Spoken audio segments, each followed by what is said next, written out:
Hey guys, welcome back to today's video. Today is Sunday, December 27th, 2020, and with this year wrapping up, I'm sure plenty of you guys have heard about the 2020 census. That is how we get our general population numbers and allocate the number of electoral votes and House representative districts to each individual state. So every 10 years, generally, a number of states change in terms of how they are weighted on the Electoral College. This is because populations around the country shift from decade to decade, and this year is no different. Following this year, we will be placed into a new electoral map in 2024 and 2028. It will only be in place for the next two elections. So this map that we currently use has been in place for three elections, 2012, 2016, and 2020, but the next one will only be utilized for 2024 and 2028. So looking at this map, this is the current 2020 map. We will be using red for losing electoral votes and green for gaining electoral votes. A lean characterization will mean that it's either gaining or losing one. A likely margin is 2, and then a safe margin is 3. So let's get right into it. There are some states that aren't too surprising in terms of losing electoral votes. There's been a general trend around certain regions of the country, most notably the Rust Belt region, Wisconsin, Michigan, Pennsylvania, Ohio, Iowa, Minnesota. This region had a much larger population in years past. When Obama was first elected, Pennsylvania had 21 electoral votes. Ohio had 20. Michigan, I believe, had 17. So when you're looking at a lot of these states in terms of their previous electoral presence, they had more electoral votes in the past. Now, they've since lost them, and they are on track to lose even more moving past this year. So when you're looking at these states, you will start to see a general red trend around a certain region. If I was to compare 2000 versus 2010 census, you would see practically the same exact thing. But there are some other trends that are only recently have come to light that we can actually take note of looking at this census data. So we'll start off with the states that are losing 1 electoral vote. There are no states that are losing 2 electoral votes. New York was originally projected, based off the 2018 population data, that New York would actually lose 2 electoral votes. It was the only state expected to do so. We have now found out that it will not lose 2 electoral votes. California will in turn lose 1 along with New York. So that's where the new electoral map numbers have been evening out. But let's go ahead and characterize those states by just lean margins. It's not exactly going to be super serious that these states are losing 1 electoral vote. Yes, it's less representation, but it's nothing super significant in terms of the state's representation as a whole, especially in these very populous states.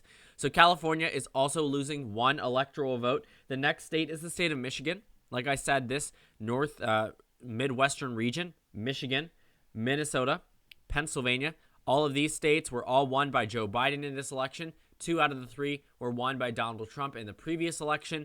So these states have fluctuated back and forth, traditionally are Democratic states, but as the population does decrease, the Democratic Party's chances at victory there do get slimmer, just because the population that's leaving is traditionally minority population areas around urban regions. We're talking Milwaukee, we're talking Minneapolis, we're talking Detroit, Michigan, Philadelphia. So let's go on to the next few states. Ohio, another part of this region that's losing 1 electoral vote. The state of Illinois, also losing 1 electoral vote. So like I had mentioned, you are going to see a lot of red in this region. Same thing from 2008 versus 2012. A lot of red across this region. The next state is the state of Alabama down in the south, which is actually not too surprising. West Virginia is also losing 1 electoral vote, and then Rhode Island is losing 1. And I always found Rhode Island very interesting because it's the state's smallest in terms of landmass, but it had more electoral college representation than the largest state by landmass, which would be Alaska. Obviously, that shows that land doesn't vote, never does vote, but looking at Rhode Island now, it's set to lose 1 electoral vote, so it's actually going to tie with Alaska. So the largest and smallest states will now have equal representation rather than one having more than the other.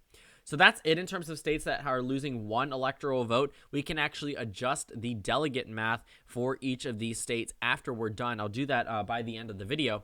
But let's go ahead and move into the states that are going to gain 1 electoral vote. So there are only 5 states that are actually gaining 1 electoral vote, and some of these aren't too surprising. These are states across the Sun Belt, with the exception of 2. But the other 2 states I'm going to mention are also across the Sun Belt. What we're seeing is a decrease in population across the Midwest that's feeding into the South. That's feeding into the Sun Belt region for whatever reason. There are numerous reasons, but some of them could just be the fact that people move. And generally, what we see is that there are trends, population trends around the country. There are huge population decreases in terms of where Detroit was decades ago. where Philadelphia was decades ago. When you're looking at a lot of these states that are losing electoral votes, why? Because the major cities are losing population. Generally, those who are in the rural areas or the suburban areas aren't moving out at as large rates as the voters that are moving to the Sun Belt. Like I mentioned earlier, these are mostly minority voters, which is why we are starting to see Arizona gain 1 electoral vote. Colorado gain 1 as well. 2 states going from 11 in Arizona to 12, Colorado going from 9 to 10. It's first double-digit representation in quite some time. This next state is the state of North Carolina. This goes from 15 to 16, so that moves upwards, and that could favor either political party. It is a state that does go back and forth, expectedly. Now, the next 2 states, I said we're not in the Sun Belt, but 2 states after this will be, and these are states that are gaining 2 and 3 electoral votes, but Montana and Oregon are gaining 1 electoral vote. Montana will now have a competitive district, most likely. Montana's other district will probably be safe for the Republican Party. Oregon is going to gain 1 electoral vote, so we will see what happens in terms of redistricting. A lot of the states that are gaining and losing an electoral vote are going to have to kick out some incumbent or add in a new race for the cases that are in green. So that's it in terms of states that are gaining 1 electoral vote. Arizona, Colorado make the most sense, but these next 2 states I think will make even more sense just because these are states that were widely expected to gain in terms of electoral votes. In fact, they gained by nearly the same margins as they did from 2008 to 2012, and I'll explain those as we get to it. So the first state is a state that's going to be gaining 2 electoral votes, and I don't think that this is super surprising. It's a swing state, but it is a state that is very large in terms of electoral representation. This now becomes the 3rd most represented state in the Electoral College, with Florida gaining 2 electoral votes. It goes from 29 to 31. Like I mentioned, it did see a very similar change from 2008 to 2012. In 2008, when Obama won it, he won the 27 electoral votes from Florida. This election, Donald Trump won the 29. Next election, whoever wins it will win 31 electoral votes. So 74 in total in terms of states that are gaining electoral votes, 29 from Florida, bumping up to 31. Makes sense. Very large population growth in that state. The next state is the state of Texas.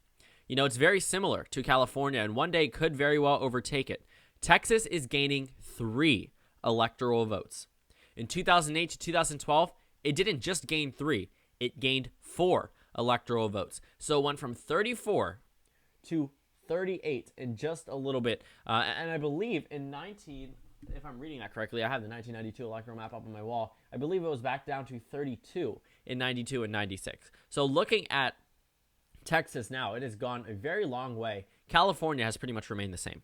And that's largely due to the fact that California does pay the price of being a large state. A lot of the states that are larger are underrepresented because states such as North Dakota and Wyoming and South Dakota typically have people who, when they vote, hold more weight in terms of electoral weight than some citizens in California or citizens in Texas. And I get it. That's how we do allow small state representation. There is no perfect way to fix the Electoral College. I really made a video on that. I don't really remember when. It probably feels like a long time ago. This year has been such a days, or probably even just 2 months ago, 3 months ago. But looking at Texas, this is a state that possibly could overtake California in the near future. And if you're wondering why, it's consistently getting bluer every election. Plus 17 for Romney went down to plus 9 for Trump. This election, plus 5.5 for Trump. Next election, who knows? Why? Because it's gaining in terms of population. It's growing in terms of its minority population. Look at the major cities. Look at the suburbs. You know, all of these areas are gaining minority voters, and as a result, they split for the Democratic Party overwhelmingly, which is why Texas is rapidly diversifying. It is going to be one of the most largely largely minority states in the entire country in a decade. And if you're looking at Texas as a whole, it's going to be very large in terms of its electoral weight. So like I said, by the end of the video, we could go ahead and adjust each one of these states just so you can see what that actually does for the electoral map by the end of it. Let's see if it actually ends up with the characterization of 538 electoral votes in total. I'm sure it should, unless I made a mistake somewhere, but I can't imagine that would be the case just because I did it in front of you guys. But let's go ahead and do that right now. So you will start to see, if you live in any of these states that are changing, that your state will either gain or decrease in terms of electoral representation. And this is the new electoral map that you will likely need to get used to. I actually use one on this website that is actually outdated.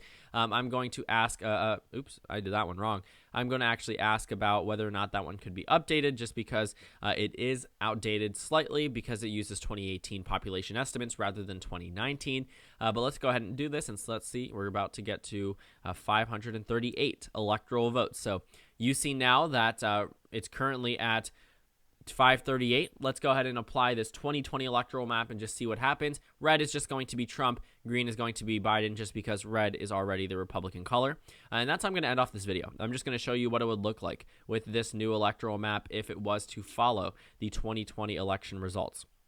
And it would actually be a little bit better for Donald Trump, a little bit better, because the states, like I mentioned, Texas and not California, and Florida and North Carolina gained in terms of electoral representation, and as a result, the Democratic Party suffers. But they also could win it in future elections. So let's go ahead and characterize that. It should even out because Nebraska's second and then Maine second. So the final map would be 302 for Biden, 236 for Trump. This actually looks like Christmas colors. But looking at the electoral map, favors Trump a little bit more, but the Democrats are by no means out of reach in some of these other states, so they could actually expand on an electoral map. So thank you guys so much for watching this video. Make sure to comment down suggestions below. Subscribe on the left if you haven't already, and check out the Instagram and Twitter. At the bottom left of the screen, there's also a Discord server for you to go ahead and join. On the screen, there's a video you can watch, and then a playlist for my 2024 election videos. Again, thank you guys so much for watching, and I will see you all later today.